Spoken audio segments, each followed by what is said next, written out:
Hello, everybody. And what day is today? Today is the 25th, Monday, June 25th. We are still cruising along with the old World Cup here, and we finished the first 4 games of the 16 in match day 3, which had Group A and Group B finish their final 3 games, and we solidified who would be at least in the Group A and B slots in that bracket I showed you at the beginning, who's going to be where on the thing. I don't know if there's a live bracket. There is a live bracket right now. Okay, so on if you just Google World Cup, which is what I have been doing these past few videos, you can see a live bracket, and you'll see the times that the games will be played, as well as the teams that are going to be playing in them. So, but I'm going to go back to the matches because we had 4. So we started off the day with Group A playing at 9 a.m. That was Saudi Arabia and Egypt. And then we had Uruguay playing Russia. I was focused on the Uruguay versus Russia game because Saudi Arabia versus Egypt didn't matter. No matter what happened with that game, Uruguay and Russia had already qualified. Unfortunately for Egypt, they lost to Saudi Arabia, so they didn't even get a win. Mohamed Salah did score a goal that was very similar to what he scored in club. Unfortunately, Egypt are leaving with no wins, no points, and only 2 goals. Saudi Arabia did score their only 2 goals against Egypt today, and they won, so that's good for them.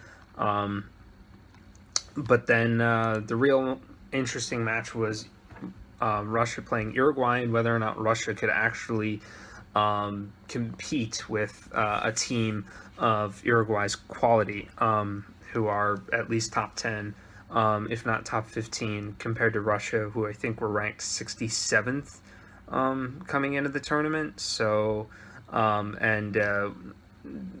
albeit Russia didn't have certain people playing and all of that, they really kind of crapped the bed in a sense. One of their players got a red card or a second yellow card in the 36th minute, which is not good for him because Russia had to play with only 10 men.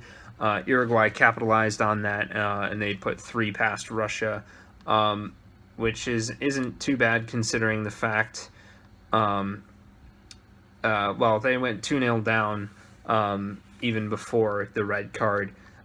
So, you know, I guess well done for them for not conceding more. Ultimately, it really doesn't matter, except for who they were going to play. Moving on to Group B, we had Iran playing Portugal and Spain playing Morocco. These games actually did matter because depending on the results, if Iran had beaten Portugal, Iran would have gone in, Portugal would have been out. Morocco, if they had beaten Spain by, I think, 2 goals at least, then if Iran and Portugal drew, then Spain would have been out. There were all multiple scenarios, but none of those mattered because ultimately both teams drew. Iran and Portugal drew 1-1. I'm going to talk about a bunch of controversy that happened in that game a little bit later. Spain went 2-2 after Morocco, I believe, went up twice and Spain fought back twice. And I think there was a little bit of VAR controversy in there as well. Possibly. No, I think it was all in around Portugal.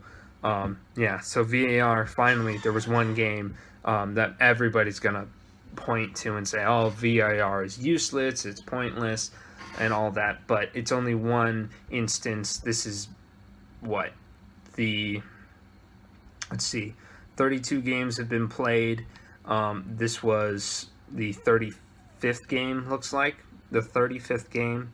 1 game out of 35 going wrong. That, I think that's a pretty good record for VAR. And it's only going to get better with practice and usage and familiarity, and I honestly think it's a good thing. But what happened was there were 2 major incidents that happened. The one was a penalty that took forever. I think it took, I don't know, like 5 minutes to decide. It was a handball, I believe, in the box, and Iran was awarded a penalty from it, but it took forever to get the decision. And then a little bit earlier, Cristiano Ronaldo, I didn't see the challenge or the foul, but he apparently did. He had a red card offense, but he was only given a yellow card even after looking at the screen and review. And some people had issue with that, as they always will. And some people have issue with VAR in general. They just want to hate on it because it's technology, it's something new, it's, they don't like it or whatever. But to be honest, I love it because it means that everything is at least theoretically more accurate. Calls are, being made correctly. The way they've implemented it has been really well. They've, put the training in, the time in to make sure that, if it's a close offside, the referees aren't putting up their flag to stop the play. They're letting the goal happen and then pulling it back if necessary. I don't think I've seen any goals like that.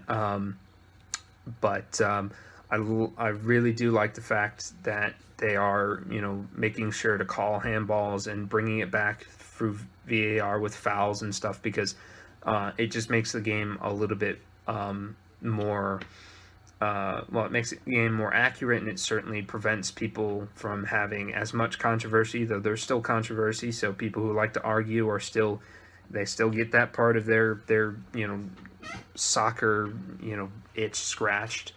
But then it's also sort of good for, I guess 0-0 draws, because if there was a foul in the blocks, you at least have the opportunity to score a goal. I think yes, have been more penalty kicks awarded, but I think that it just means that the players will have to adjust to playing with VAR and not fouling. And I think some of these players are, but some other players aren't. So ultimately, I think it's a good thing, and I think these controversies are foolish. And I honestly think that anybody who's criticizing the one game in 35 that have been played, then that's ridiculous.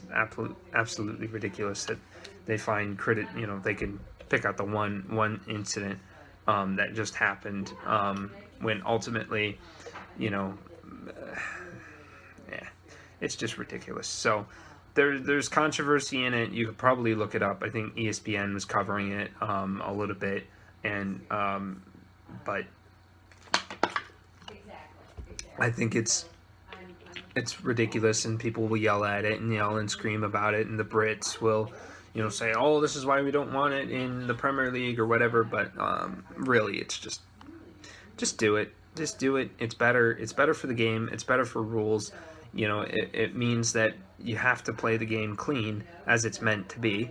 And it doesn't mean that, and it means that you're not going to have players, biting people when the ref isn't looking, or, fouling, or, basically bear hugging people in the box. There's still a subjective nature to some calls, but, at some point, I think those are, clear and blatant fouls that need to be called. So, just having an eye in the sky helps, and having a well-trained eye in the sky like these World Cup referees have, it's good. But additionally, I think this referee was inexperienced, or at least uncomfortable, or whatever it was. He had a bad day. Referees are human too. They've had bad days. So it's one bad referee compared to all of the other referees that have been in there. So we probably won't see that ref again for the group stage, or for the knockout stages, unfortunately, for him. But ultimately, it's one thing. Get over it. So yeah, I'm sick of talking about it, but that was what happened today. That's the big talking point. I honestly don't know if there's even something worth linking in the video here. Yeah, so now we're going to move on, because that's what happens in life and in football. We move on. So we've got Group C and Group D finishing up. Group D is the games to watch. That's the section to watch because ultimately Group C is between, I think, just two teams really. I mean, Australia and Denmark. I mean, I guess if Denmark lose and Australia win by a 2-goal margin, then they'll win, or Australia will move on. But I don't see this Denmark side drawing to France or losing to France. I see a draw or a win there.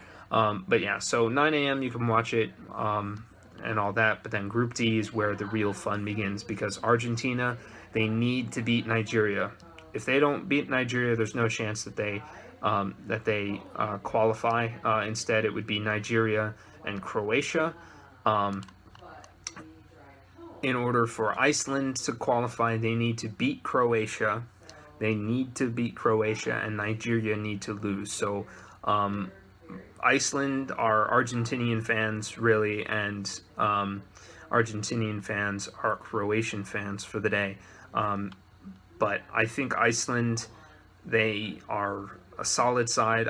Even though they lost to Nigeria, I think that they can beat Croatia. My worry is with Argentina because I don't know if Argentina can really get it done. There have been some interesting things coming out of the Argentina camp, like their coach has basically been ousted from power and the players are going to decide the lineup. It's this ridiculous thing. I mean, I understand it because Argentina are floundering for sure, and obviously with with the way they've played terribly, and the team selection has been a little bit so I probably can find a story on that, so I'll probably link it right there. And but yeah, it's interesting stuff. But this is the group to be watching tomorrow. It's going to be the hot button topic. So if you're going to watch any soccer, you better turn the TV on at 1 p.m. Tomorrow because boy, do these results matter. And both results do matter because ultimately, even if Argentina win, if Iceland win, then it doesn't matter. And yeah, so hang on to your seats. Let's see.